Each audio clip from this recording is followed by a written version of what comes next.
Ever feel like you're caught between two completely different worlds?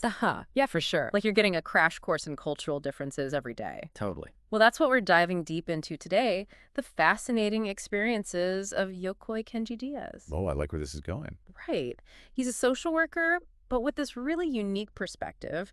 Grew up with a Japanese father, all about discipline. Structure. Right. Exactly. And a Colombian mother who, let's just say, embraced the chaos of life a bit more. Talk about a recipe for some eye-opening life lessons. And that's what makes his insights so valuable, I think. He uses that bicultural background to, like, decode human behavior. It's like he's got this secret decoder ring. He can spot those deeper cultural currents that shape how we all think and act. Goes way beyond just individual stories. Okay, so speaking of stories, one that really stuck with me was about his kids observing, get this, how Japanese children behave on escalators. Wait, what?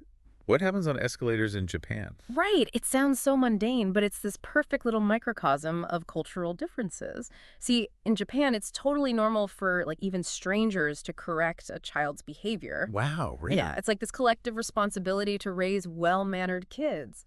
But Yokoi's children, they were raised in a more, Latin American environment. So a little more free-flowing. Exactly. And they were totally baffled that these Japanese kids on the escalator actually listened to these, like, random adults. It was a total culture shock. I bet. I mean, think about it. Have you ever encountered a cultural norm that just threw you for a loop? Oh, absolutely. Makes you realize how much we take for granted from our own upbringings. Totally. And here's where Yokoi's perspective gets even more interesting.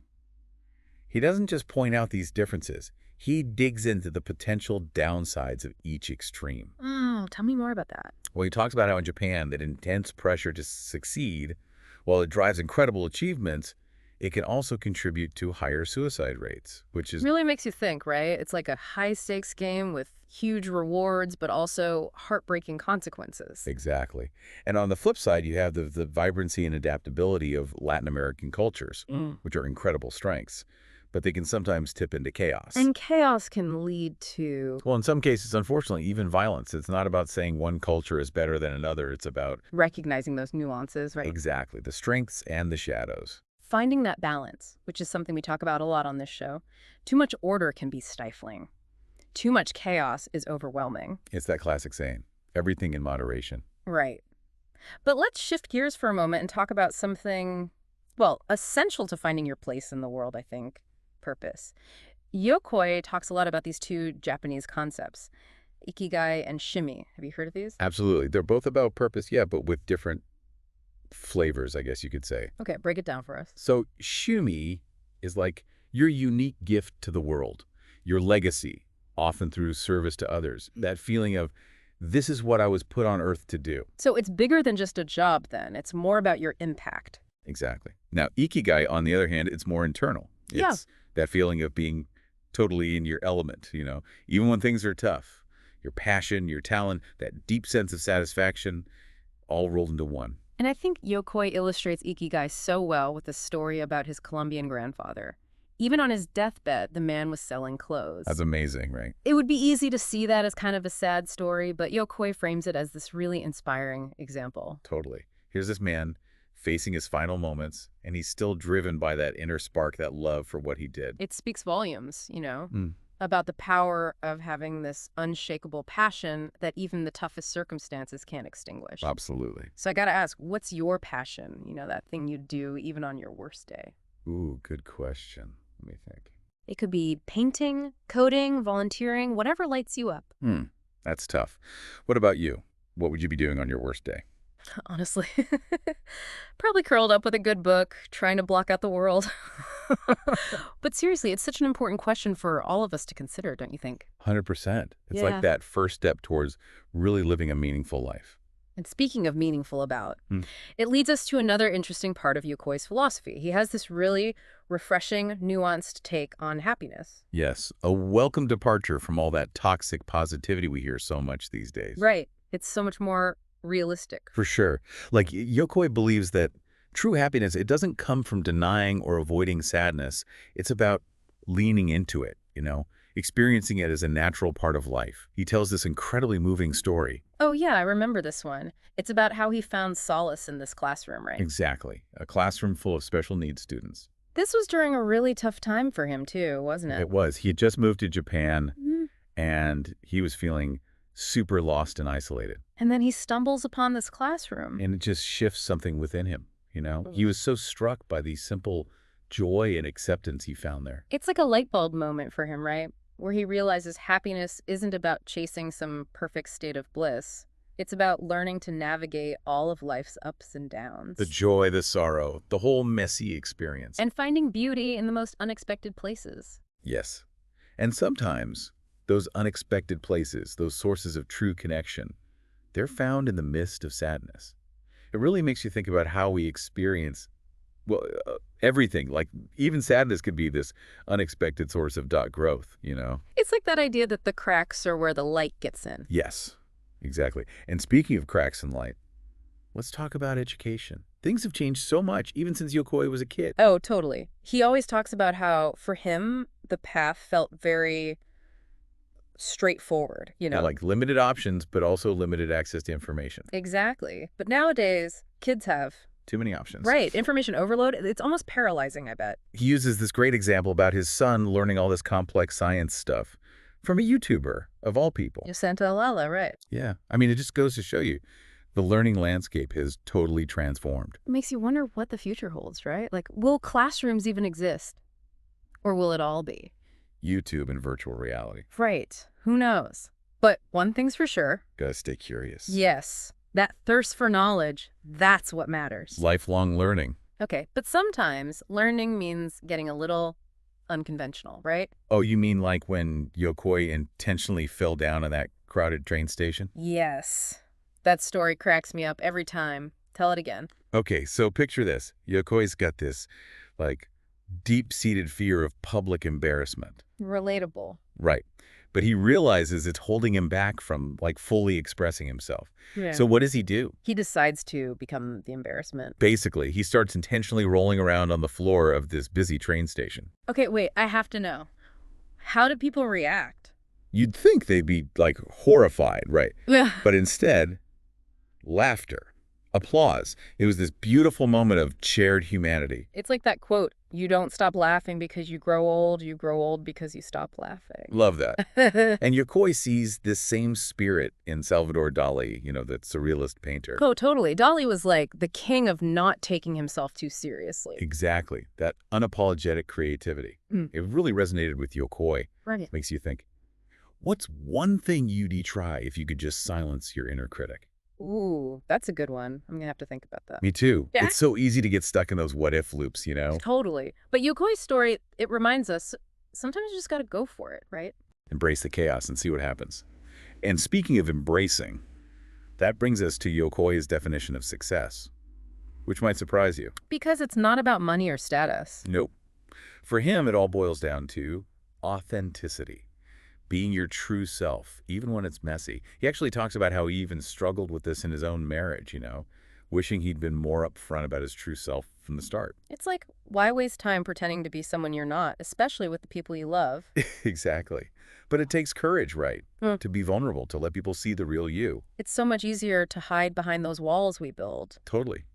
But Yokoi's point is, that's not where the real connection happens. That's where you find the good stuff, right? The true connection, the deeper meaning. Exactly. And it ties back to that balance we were talking about earlier, you know, between those different cultural influences. Yokoi's always navigating between that Japanese emphasis on harmony, not making waves. And that Colombian passion for, like, expressing yourself fully. Yes. So how do you find that sweet spot, you know, where you can honor all parts of yourself without losing? Yeah. Well, yourself. Okay, I'm listening. What's the secret? Self-awareness. That's key, according to Yokoi. Taking the time to understand your own cultural programming, those values and beliefs that have shaped your worldview. It's like, Was that a mirror? yes. And asking yourself, okay, how did I learn to see the world this way? And how is that influencing how I interact with everyone else? Exactly. And it's not about judgment. It's about curiosity, you know? Yokoi actually tells this hilarious story about his own parents that perfectly illustrates this. Oh, is this the one where they're speaking totally different languages? The one and only. His dad's Japanese, his mom's Colombian, And they've been married for years, living this beautiful life together, all while communicating in their own unique way. It's kind of romantic when you think about it. Like, love transcends language barriers. Totally. It's proof that connection, it runs deeper than words. We find ways to understand each other, even when it seems impossible. Which brings us back to that beautiful idea Yokoi keeps coming back to, that shared language of humanity. Yes. That universal core that connects us all, no matter our background or beliefs. Okay, I love that. It's like, yeah, there are all these things that divide us, but underneath it all, we're not so different, are we? It's like we all have these little threads connecting us, even when we don't realize it. And you know what? Sometimes those connections, they pop up in the most unexpected places. Yeah. Yokoi tells this funny story, actually, about when he first moved to Japan. Wait, is this the one where everyone kept thinking he was Chinese? That's the one. It's hilarious. I mean, I can see how it would be frustrating being constantly misidentified. Right. But Yokoi, he found that. It actually led to these amazing connections. Really? Tell me more about that.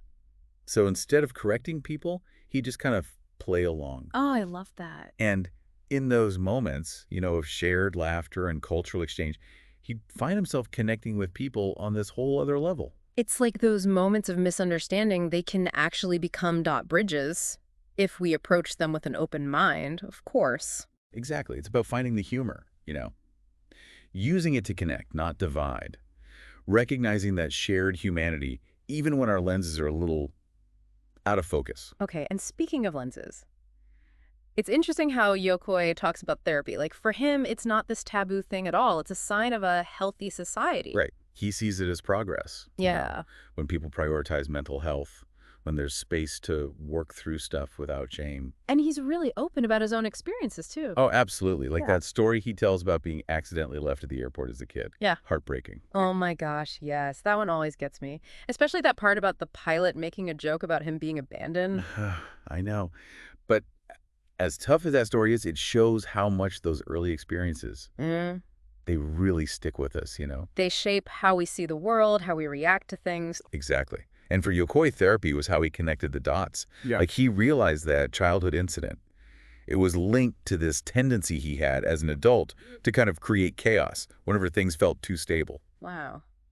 It makes you realize how much we all carry around, those unseen forces that influence everything. Totally. And sometimes we need a little help unpacking it all, reframing those old stories so we can actually be present, be happy. So it's like therapy is a tool then, in this whole toolkit we have for building resilience. Exactly. And Yokoi's got all sorts of tools in there. Connecting with nature, finding joy in the simple things. Nurturing those meaningful relationships. Yes. And let's not forget challenging that negative self-talk, that inner critic that's always lurking. Ugh, don't remind me. But Yokoi's really good at, calling that out, right? The best. He's all about cultivating this. Kinder, more supportive voice. It actually reminds me of that story we keep coming back to, the one where he conquers his fear of public embarrassment by falling down in that train station. Okay, seriously, that story never gets old. It's just so good. But it's also a good reminder, sometimes you got to just lean into the awkwardness. Dance with the fear. Yes. And you might be surprised by what you find on the other side. So for our listeners who are ready to start dancing, where do we even begin? Well, if Yokoi were here, I think he'd say, start small. Pick one area where you want to cultivate more balance, more authenticity, more resilience. It doesn't have to be this big, dramatic thing. Exactly. Maybe you finally pick up that paintbrush Right. or have that tough conversation you've been avoiding. Or maybe you just give yourself a little grace today. Yes. It's about those small, consistent steps. Yeah. That's how we create real, lasting change. Okay, so as we wrap up this deep dive, Yokoi has one final question for us to ponder. In a world that often feels so divided, Yeah. how can you be a bridge builder? How can we seek out that shared language of humanity that connects us all? It's a powerful question. It really is. And on that note, Keep diving deep, everyone. and we'll see you next time.